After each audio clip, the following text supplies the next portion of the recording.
Norwegian Christmas traditions revolve in many ways around food.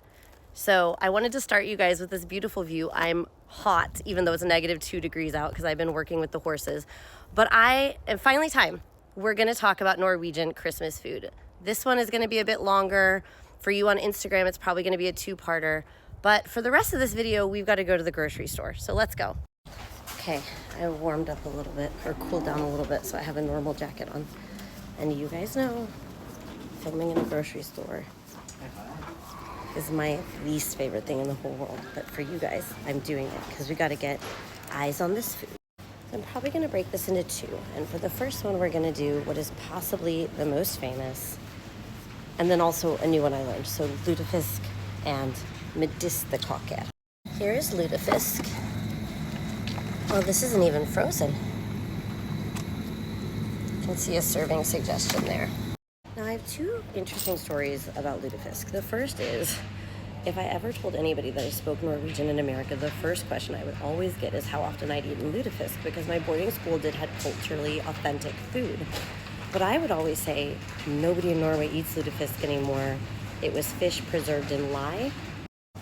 That's Lut if you're Norwegian. Oh, Lutefisk. I just had to look it up. Now it makes so. Back home after having washed the horses off me, and I forgot to tell you that the reason people ask about Lutefisk so much in America is that when the big immigration from Scandinavia happened in the 1880s, the Norwegian culture there was preserved like a time capsule. So from a period where people still did eat it. And there are people in the Midwest that do still eat it for Christmas, much more. And more often, for them, that's the Norwegian culture they were handed down. It's sort of 1880s Norwegian culture in, as I said, a time capsule. And I was like, nobody ate that anymore once they had refrigerators. They don't like it either. I didn't even know that it was sometimes eaten at Christmas. And I actually had never noticed it in the stores before. Now, I'm sure it was in the stores, but this is the first year that I was like, oh, people really do get this. My second funniest story is when you're a girl that has been raised in a Norwegian boarding school, you learn some weird concepts. Like, I didn't know that most people thought of goat cheese as white until I was 21. So I was in a chemistry class in university, and we were learning some equation for a chemical, which was lye. And the teacher was like, does anybody know what lye is used for? And I was like, I have been prepared for this moment. It's used for making food. This teacher looked at me like I was a serial killer, because lye is poisonous and nobody outside of the Scandinavian community thinks of it as a food thing. And I was in a huge seminar room with like 100 other students. I've never been more embarrassed in my life. Him calling me out and being like, why would anybody do that? Nobody would ever do that. So yeah, Lutefisk.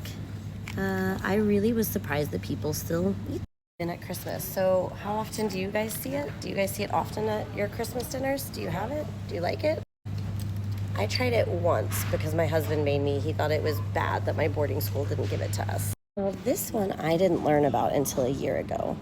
Another thing about Norwegian food is that there's several different Christmas days, and I'll do that in another video, but each day has a particular food, and I don't know which goes with which, but if you get it wrong, people will get in your face. And Medisterkaker, I think, goes with little tiny Christmas Eve, like the 22nd or the 23rd. But I have a question. What is the difference between Medisterkaker and meatballs? They look like meatballs to me. And also, but meatballs have a different word in Norwegian. So help me out. Okay, on to the two big Christmas dinner foods. And these can cause a lot of fights. People say, are you a pinnekjøtt person or a Ribbe person? And I've heard that it's regional. I'd like to hear what you think about it, because here in Trondheim, I see more pinnekjøtt, but I also see both being offered. So Ribbe is what we would call in American English pork belly, but it's still on the bone, and it has really crispy skin. Here's where I ask for help again. We have tried to make Ribbe, and it is really good. I mean, everybody loves pork belly, but we can't ever get the skin right. So what's the tips or tricks? Like, what are we doing wrong with preparation? Because it's inedible when we make the skin. You can't chew through it. But the rest is really good. I like Ribbe. That's maybe the only Norwegian Christmas food that I like legitimately think is really yummy. Also, what areas is there more Ribbe? Tynn Ribbe, filet ribbe. What are the differences between these and juleribbe? Ribbe is just to jul.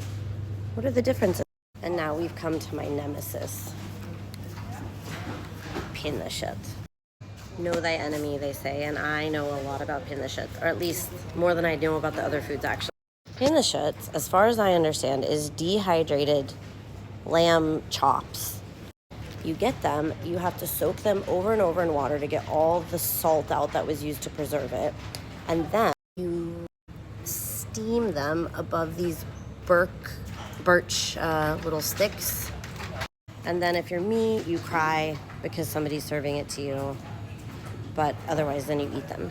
Here's what we always say, like, I understand why this was a traditional food in the Viking times, but now we have fresh lamb chops. We could just grill a lamb chop. It takes less time. It's very delicious. Oh, pinnekjøtt, why are you this way? Pinnekjøtt. Maybe it just takes up more space, but I feel like pinnekjøtt is bigger in Trondheim, but I'm not totally sure what the regional differences are. Like I said, each of these is eaten on a specific day, although I think Lutefisk is really optional. Not everybody does that, as far as I understand. And then people fight about Ribbe and pinnekjøtt, and those are the major foods.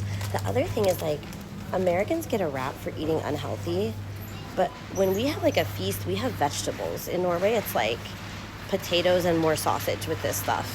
And I understand historically this is because this was like the last food left at the end of the year, and you're sort of using up everything, and of course you just need calories. But oh man, guys, if you could just make some green beans with this stuff, that'd be nice.